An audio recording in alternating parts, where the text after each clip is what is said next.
Deň dobrý, vy mi dosť píšete, že chcete, aby som reagovala na Ružu pre nevestu, ja to nekúkam. Ja som videla prvú časť a mňa skoro pojebalo! Všetci, čo ste kedy nadávali Doli, a neviem komu, kto bol akože kontroverzný, mali by ste sa akože verejne ospravedlniť, lebo to, čo tá blondiavá pani...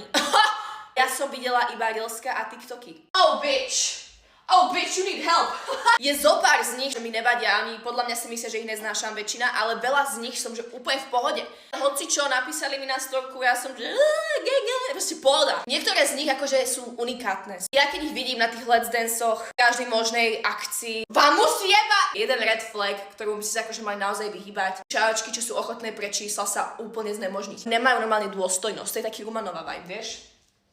Vieš, to je proste také, že prídeš holá, reveš do telky jak úplný kok. Nikto takto v živote nereval. Sa zebúc. Ty nemáš ani dôvod mať takýto výpad, pani blondína. Ja veľmi rada ohováram, ja sa netváriť, že ja iba vstanem a šírim dobro. Ne, ja vstanem, uvidím piču, pošlem kamoške, smejem sa a čo. Ale keď toto robíš a ideš do telky, tak sa tvár. Keď sa povie, že buď sama sebou, niektoré z vás nebuďte. Keď si v telke, jebná to. Vyprávaš sa s Čajkou o jednej veci a na kameru o tom klameš do telky, ty klameš do telky.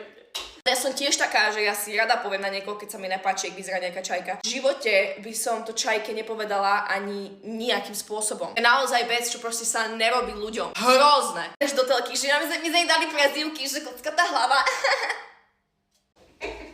Ja by som tam niekedy chcela dojsť. Ja som sa tak pohádala, ty. Akú prezývku by som dostala ja?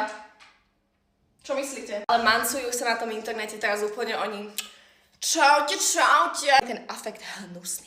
A ja neviem, či toto je vec, čo akože je vrodená. Dneska by som ti chcela ukázať, že ako si robí moje obočie a ženy. Nájdite Boha.